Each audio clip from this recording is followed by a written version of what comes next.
I would think that we're not going to meet as a group in 2 years or anything like that, but in small groups, on blogs, I don't know if we could even conceivably create something like a TED.com. Chris is nodding that maybe it would be feasible, where we talk about our experiences. We did that last night vis-a-vis our experiences at SPS and what this has meant to us. But we could do it in a much larger context in terms of how we view our place in the world and why, and what we might do both to give back to the school and to other people. And I think that's one of the hard things I've been thinking about is, do we focus on the school or do we focus on something outside, or do we do both? Do we have small groups, not small groups, large groups? Do we divide up into groups who want to handle, who think we should focus on just giving back to the school, mentoring students, helping them get jobs, things like that? Or do we do something in the outside world, something ecological and sort of green, as Chris has an expertise and some of the rest of us do? So it is very hard to nail that down with just 2 or 3 of us thinking about it. And it would be great to get your input a little bit tonight, and then more going forward on, on blogs. I think that's the best way to do it. And in other ways. And we have time to do it, but I think we'll lose a lot of energy and momentum if we wait too long before we start. So it'd be great to hear from some of us tonight and talk about what kinds of things excite them, or ideas they have about what we might do. That's it. Okay.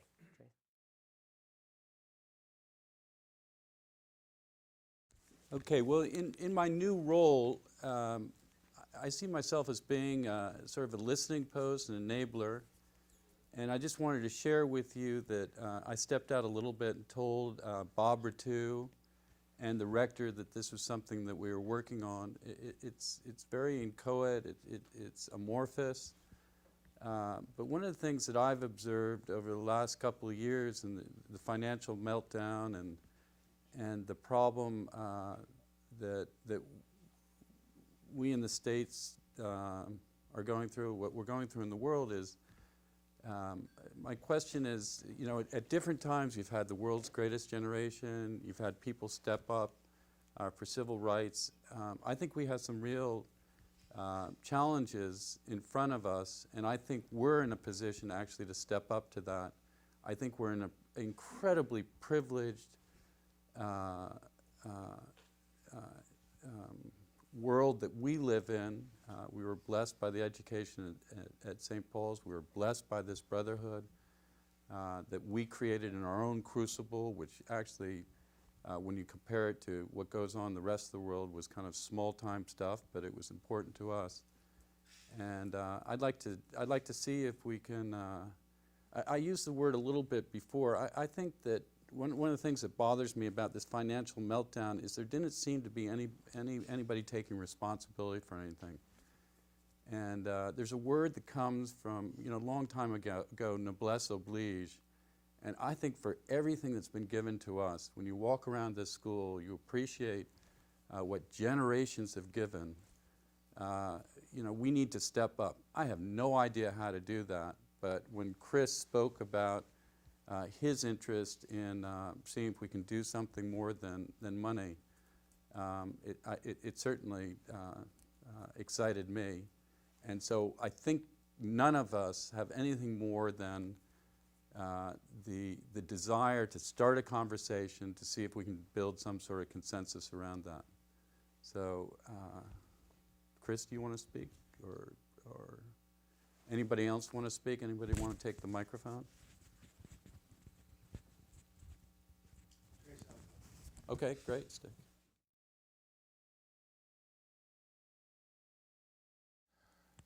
Wow, a whole different venue than last night. I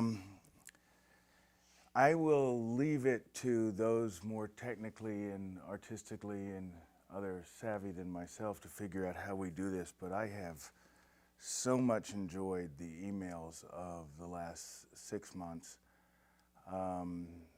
And I have found them as ways to express thoughts about things that we don't spend enough time thinking about. Tom threw out a sense of us tonight about being on the fault line, but also being connected in some remarkable way of being comfortable in our own skins and with each other. And that's, he must have meant that as a differentiating factor, which I don't spend a lot of time comparing ourselves to other forms. One tries to identify and what I do not compare. But what I'm trying to think about is what matters now. And Trace brought up this thing, and I spent a lot of time studying American intellectual history. And Charlie noted today in a conversation we were having outside Nash that the search for the rector, the document, doesn't anywhere mention ethics or morality or what moral philosophy or what you believe in as being important to being the rector of St. Paul's School. And I thought, God, that can't possibly be true. So I went and found it, and Charlie's right. Charlie's right about most things, but he was right. And Trace and I were talking at lunch about the meltdown. And what there's two things I've sort of learned in thinking about life. I've forgotten most of them, but two things I remember. One is that I think we make choices, that everything we do is an active choice. Like choosing to be happy, or nothing is unintentional in this world.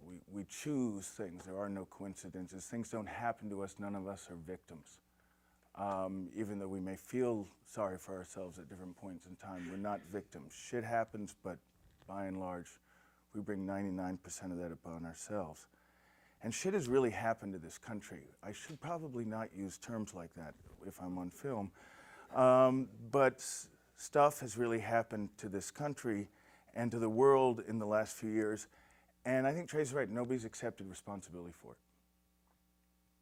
There has been, everything is what we used to call the Hutton salute, right? Like this, everything else's fault. BP is saying it's a victim. Everybody on Wall Street is a victim. The bus driver who falsified his income is a victim. And we have a unbelievable meltdown around personal responsibility. And I think I learned about personal responsibility at St. Paul's School. And St. Paul's School has been my primary recipient of any largesse I could have economically. But I'm tired of that. I would really much rather give intellectual capital. So suggesting a concept here, which is how you apply it, I don't know, but we started a conversation, and Tom's emails all went to it. He was writing things about the smartest guys in the room and blowing it, and who was accepting responsibility. And I'd love to continue that conversation. To what end, I'm not exactly sure. But it really matters, because if my kids don't understand, they have to accept personal responsibility.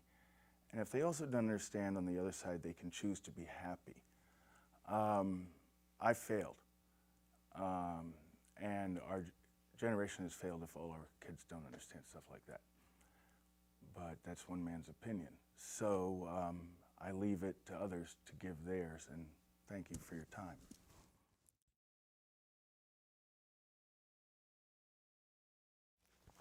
I'd like to make just kind of two pretty simple points.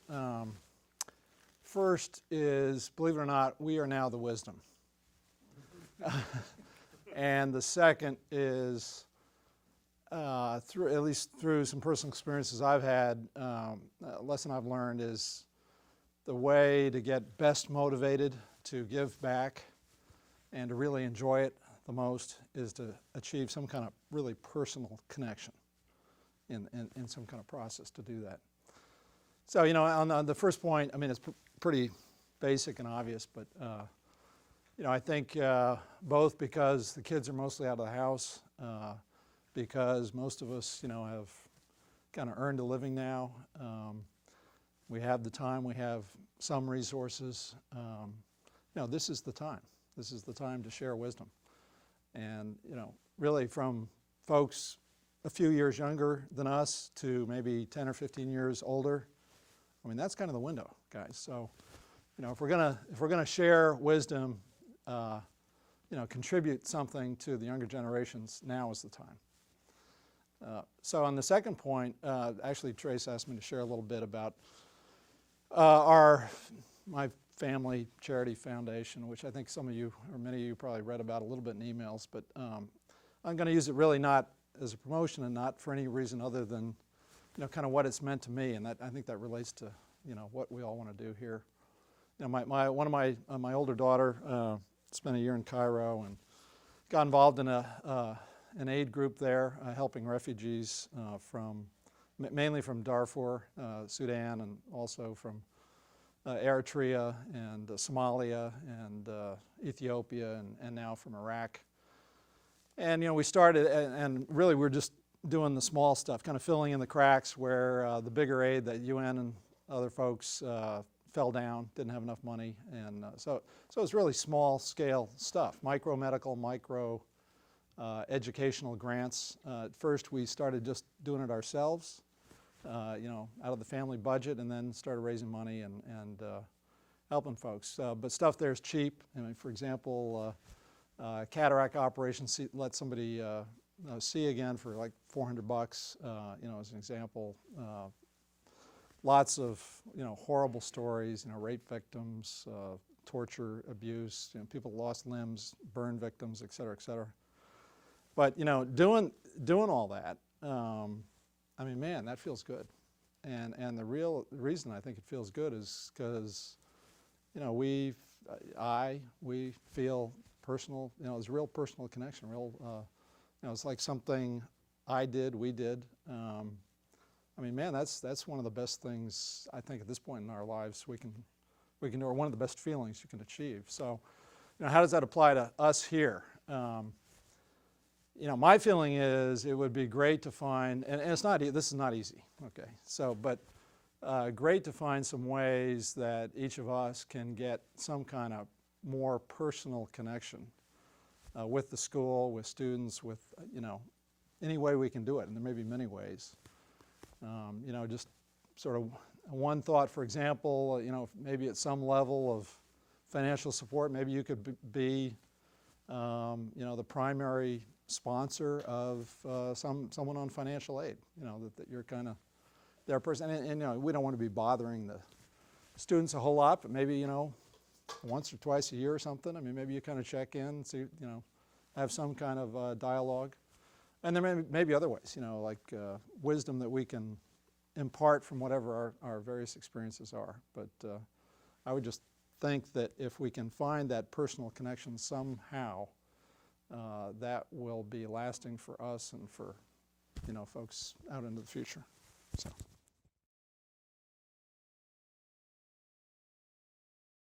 Well, I heard Friday night was a great thing, and I was really sorry to miss it, but I'm really happy to be here today.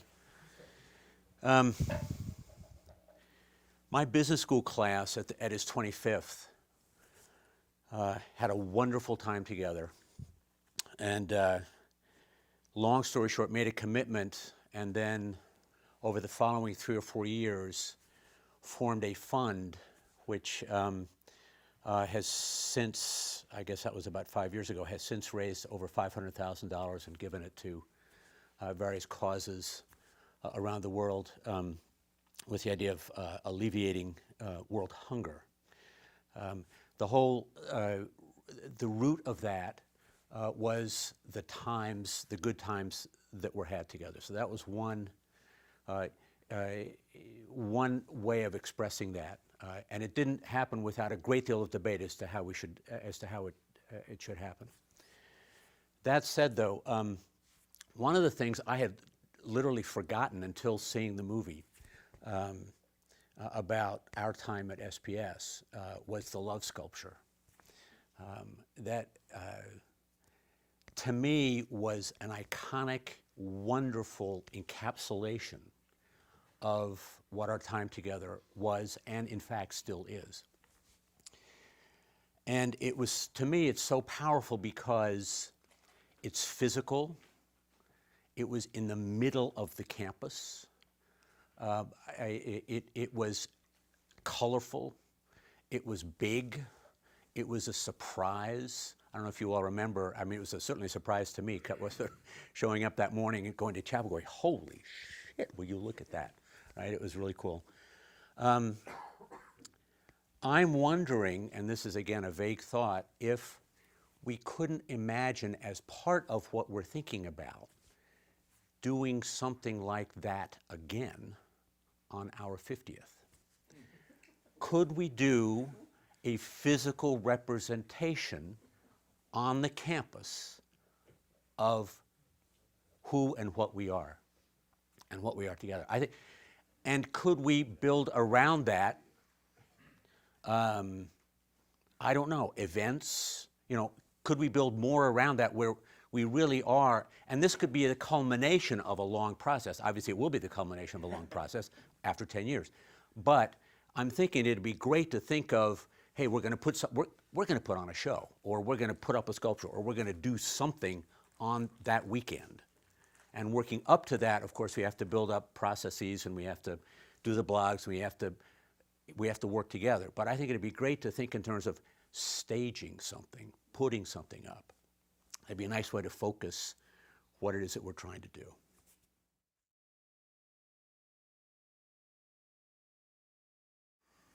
It's really interesting what Brock just said, because I've had similar thoughts this weekend, because what Brock just described is what in the world of the church we call liturgy. The Greek students will remember what that word means.